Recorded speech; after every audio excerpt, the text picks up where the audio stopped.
오늘 말씀의 제목은 물된 동산과 같은 삶입니다.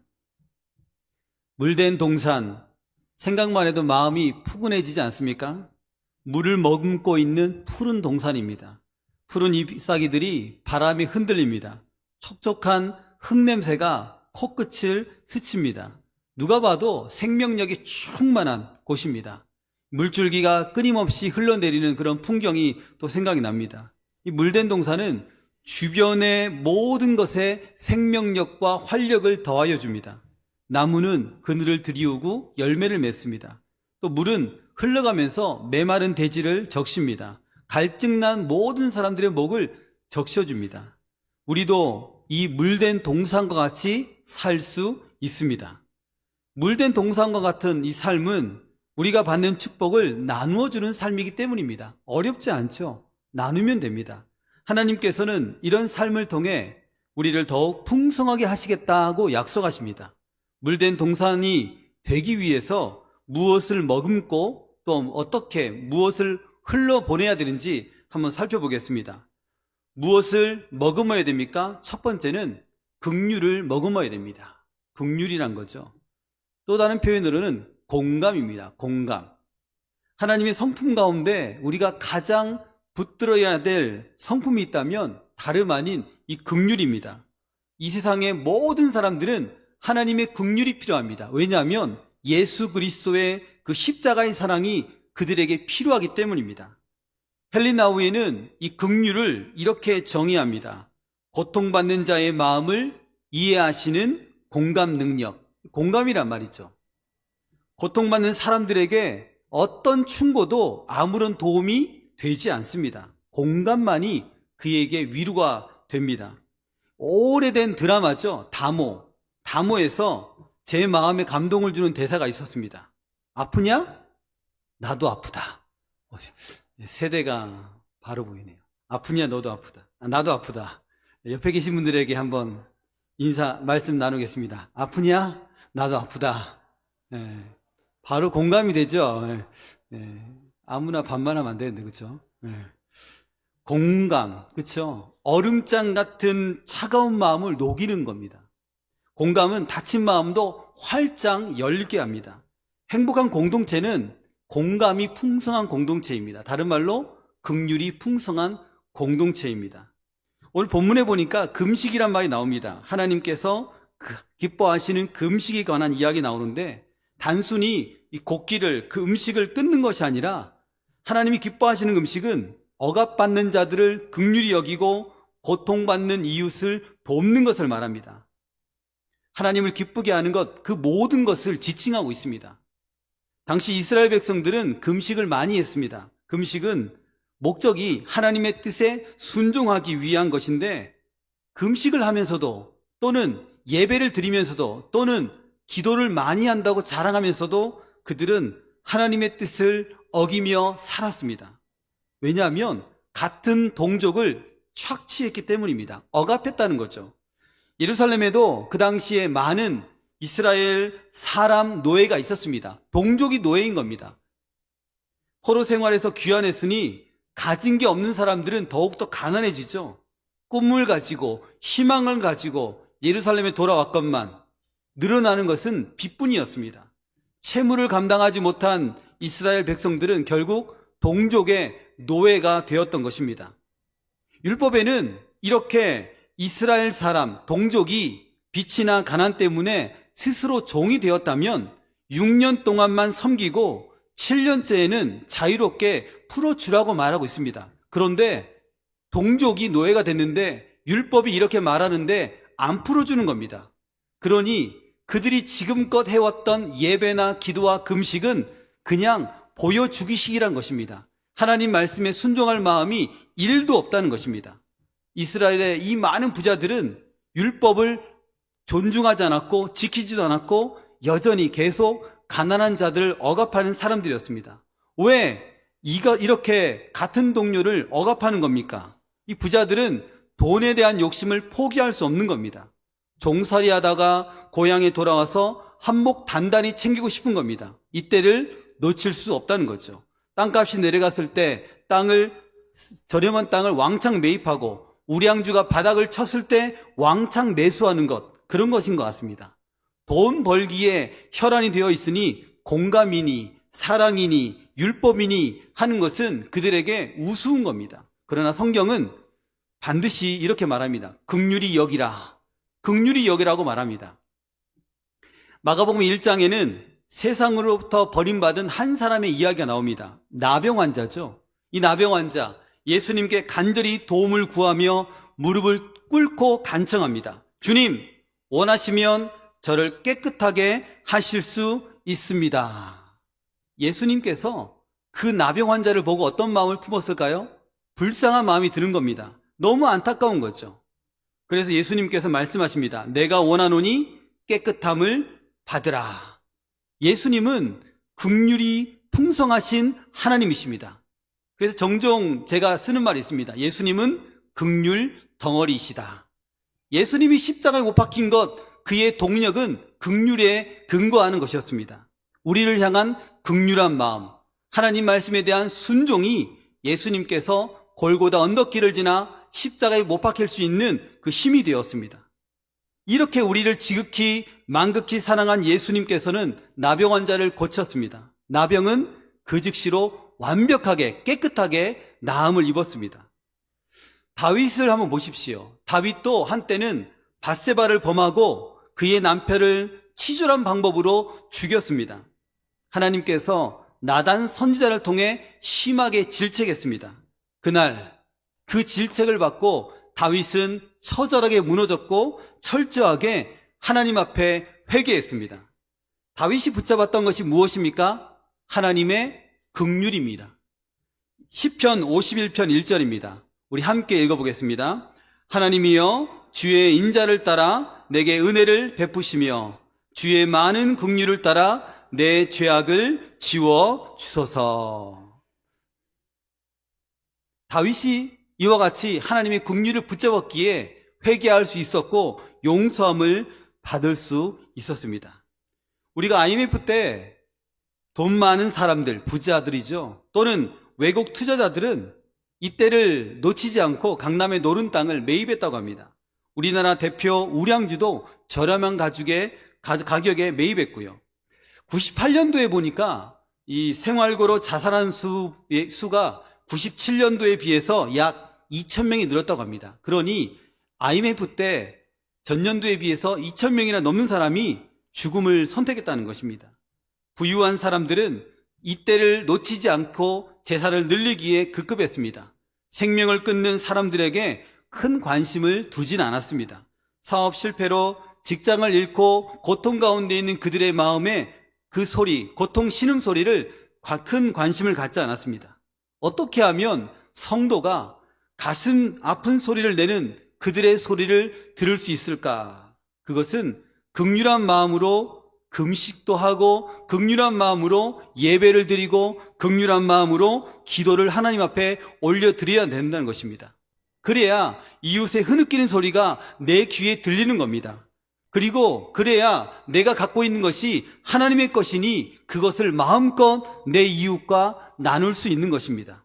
만약에 성도임에도 불구하고 하나님을 사랑한다고 고백함에도 불구하고 내 안에 이와 같은 긍휼이 없다면 긍휼이 철철 넘치는 그 십자가 앞으로 넙죽 엎드려져야 된다는 것입니다.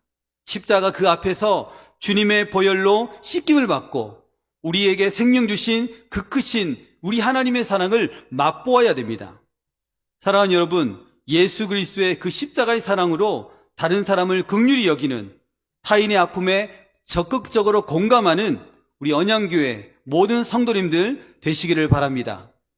긍휼이 참 필요합니다. 두 번째는 무엇이 필요합니까? 이웃 사랑입니다. 물을 머금고 있는 푸른 동산이 되기 위해서는 반드시 이웃 사랑이 우리의 마음 가운데 있고 실천되어야 된다는 것입니다. 8절부터는 하나님께서 기뻐하시는 자에게 주는 복에 대해서 말씀하고 있습니다. 이사야 58장 8절 9절입니다. 우리 함께 읽겠습니다. 그리하면 내 빛이 새벽같이 비칠 것이며 내 치유가 급속할 것이며 내 공의가 내 앞에 행하고 여호와의 영광이 내 뒤에 호위하리니 내가 부를 때에는 나 여호와가 응답하겠고 내가 부르짖을 때에는 내가 여기 있다 하리라. 만일 내가 너희 중에서 멍에와 손가락질과 허망한 말을 제하여 버리고. 아멘. 하나님께서 하나님을 기뻐하는 자, 긍휼히 여기며 살아가는 자에게 주시는 은혜가 8절에 내 빛이 새벽같이 비친다라고 합니다. 하나님께서 나의 길을 환하게 비춰주신다고 약속합니다. 빛을 받으니까 어떻습니까? 빛을 반사하는 존재가 되죠. 빛이 난다는 것은 이제 내가 다시 힘을 얻었다라는 겁니다. 내게 다시 하나님의 능력이 임했다는 것입니다. 나는 이제 생명력이 충만하다는 것입니다. 에베소서 6장 10절입니다. 끝으로 너희가 주 안에서와 그 힘의 능력으로 강건하여지고. 하나님의 능력, 예수 그리스도의 그 보혈의 능력으로 그 일들을, 모든 일들을 감당할 수 있는 힘이 우리 가운데 생긴 겁니다.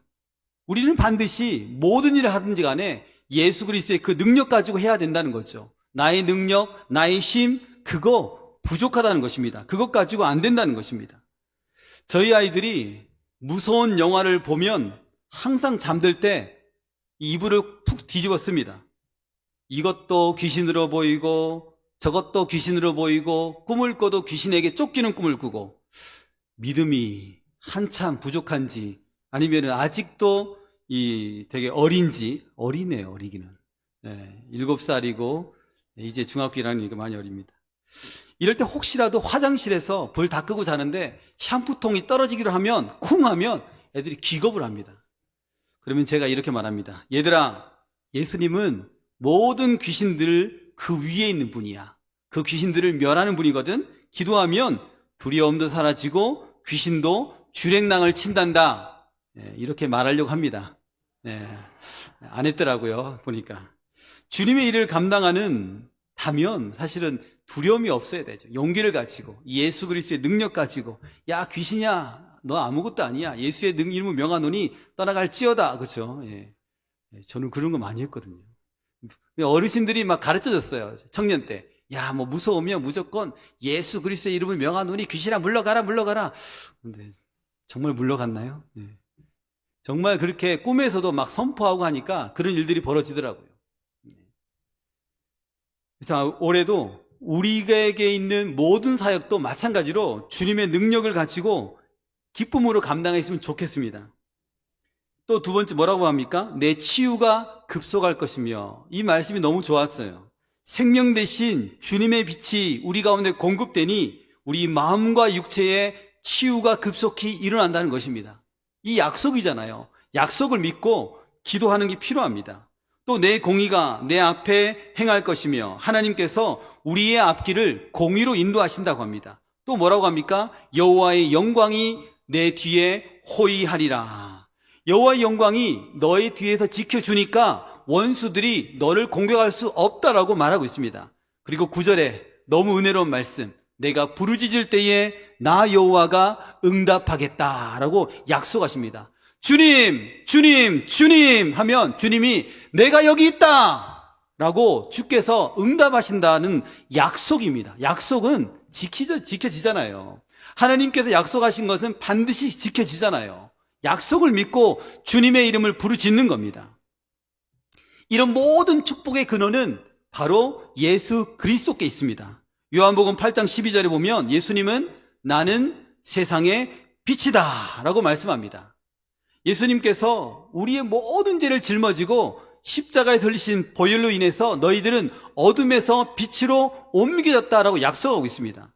또 이사야 53장에는 그가 채찍에 맞음으로 우리가 나음을 받았다라고 약속하고 있습니다. 우리의 모든 치유와 회복 가능하다는 것입니다. 우리가 예수님께 받은 은혜를 머금고 혼자만 갖고 있고 그런 거 아니고 세상을 향해서 흘러보내면 그 은혜는 더욱 커지고 더욱 커지고 더 커져서 우리의 삶과 이웃의 삶을 행복하게 만들어 간다는 것입니다. 그러므로 우리는 이웃이 아픔을 당하고 있을 때에 반드시 공감해야 됩니다. 그리고 최대한 우리가 할 수 있는 것들을 행해야 된다는 것입니다. 요한일서 4장 20절에 누구든지 하나님을 사랑한다고 말하면서 그 형제를 미워한다면 이는 거짓말하는 자니 보는 바 그 형제를 사랑하지 아니하는 자는 보지 못하는 바 하나님을 사랑할 수 없느니라. 아멘. 하나님을 사랑한다면, 정말로 사랑한다면 우리 이웃들도 정말 사랑하라는 겁니다. 나의 성격과 상관없이, 나의 기질과 상관없이 이것은 하나님의 명령이란 거죠. 최부자댁 아시죠? 최부자댁. 예. 최부자댁 하니까 저희 가문 같죠? 예. 저랑 상관이 없습니다. 저는 전주채씨고 여기는 경주채씨더라고요. 네.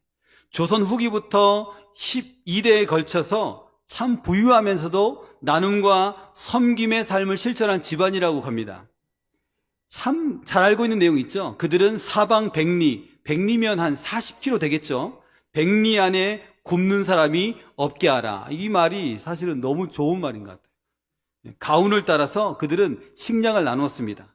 생필품을 나누었고 학비를 지원했고 지역사회를 돌봤습니다. 또한 그 당시에 노비를 소유하지 않고 가난한 이들을 품으며 공동체의 아픔을 깊이 공감했다라고 그들을 평가하고 있습니다. 저는 개인적으로 우리 언양교회를 보면서 생각했습니다. 언양교회 사방 백리 안에 거주하는 이들 중 치료비가 없어서, 먹거리가 없어서, 학비가 없어서 신음하는 이들이 없었으면 좋겠다라는 바람을 가졌습니다. 예, 과연 언제 이런 일들이 가능할지는 잘 모르지만 분명한 것은 고민하고 기도한다면 하나님께서 하나님의 방법으로 필요한 사람들과 물질도 붙여주실 줄 믿습니다.